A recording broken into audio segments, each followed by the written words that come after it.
સુરત માનવતા અને સમાજ સેવીનું ઉત્તમ ભાવનાનું ઉદાહરણ છે. સુરત ખાતે એક મહત્વપૂર્ણ અંગદાન સફળતાપૂર્વક સંપન્ન થયું.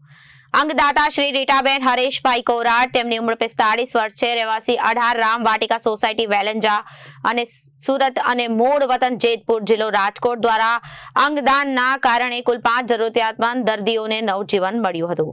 મળતી માહિતી મુજબ તારીખ 22 તારીખના રોજ બપોરે આશરે 3:30 વાગ્યે રીટાબેન કોરાટે પોતાના દીકરા રાજ હરેશભાઈ કોરાટને ફોન કરી તબિયત બરાબર ન લાગતી હોવાનું જણાવતા તેઓના ઘરે આવવા કહ્યું હતું.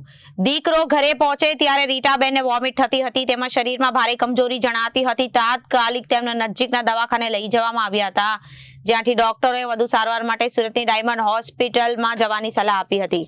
ડાયમંડ હોસ્પિટલમાં જરૂરી તપાસ કર્યા બાદ ડોક્ટર દીપેશ કક્કડ, ન્યુરોસર્જન ડોક્ટરશ્રીઓની ટીમ દ્વારા દર્દીને બ્રેન ડેડ જાહેર કરવામાં આવ્યા. ગંભીર ક્ષણે પરિવારના હરેશભાઈ કોરાટ, રાજ કોરાટ, રાજવી કોરાટ, કૌશિકભાઈ કોરાટ, કેશવલાલ ભુવા, વિપુલભાઈ ભુવા અને દિનેશભાઈ અંભાંગી, કિશોરભાઈ રીબાડિયા દ્વારા માનવતાપૂર્ણ અને સાહસિક અંગદાન માટે નિર્ણય લેવા માટે જીવનદીપ ઓર્ગન ડોનેશન ફાઉન્ડેશનનો સંપર્ક કર્યો. કોરાટ પરિવારને અંગદાનની સમજ આપવામાં આવતા તેઓ અંગદાન કરવા માટેની સંમતિ આપી. પરિવારના સભ્યોની સંમતિ મળતા તેઓનું સોટોમાં રજીસ્ટ્રેશન પ્રક્રિયા શરૂ કરવામાં આવી. અંતર્ગત IKDRC હોસ્પિટલ અમદાવાદ દ્વારા લીવર અને બંને કિડની સ્વીકારવામાં આવી, તેમજ લોક દ્રષ્ટિ ચક્ષુ બેંક દ્વારા બંને ચક્ષુઓનું દાન સ્વીકારવામાં આવ્યું. રીટાબેન કોરાટના અંગદાનથી કુલ 5 દર્દીઓને નવજીવન મળ્યું. રીટાબેન કોરાટના પરિવારજનોએ દુઃખની ઘડીમાં પણ સમાજ હિતના વિચાર કરી મહાન નિર્ણય લીધો, તે સમગ્ર સમાજ માટે પ્રેરણારૂપ છે. અંગદાન એ મૃત્યુ પછી પણ જીવન જીવતું રાખવાની સર્વોચ્ચ સેવા છે અને વધુમાં વધુ લોકો આ વિષયમાં જાગૃત થાય છે અને સમયની સૌથી મોટી જરૂરિયાત છે.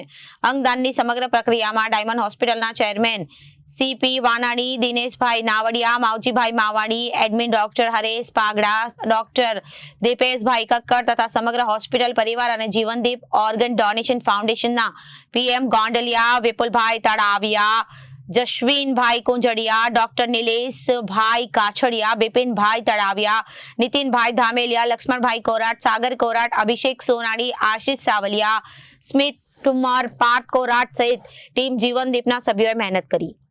વધુમાં વિપુલ તળાવિયાએ જણાવ્યું કે ડાયમંડ હોસ્પિટલ અને ટીમ જીવનદીપ ઓર્ગન ડોનેશન ફાઉન્ડેશનના સંયુક્ત પ્રયાસોથી કોરાટ પરિવારના સ્વજનનું 29મું સફળ અંગદાન થયું છે.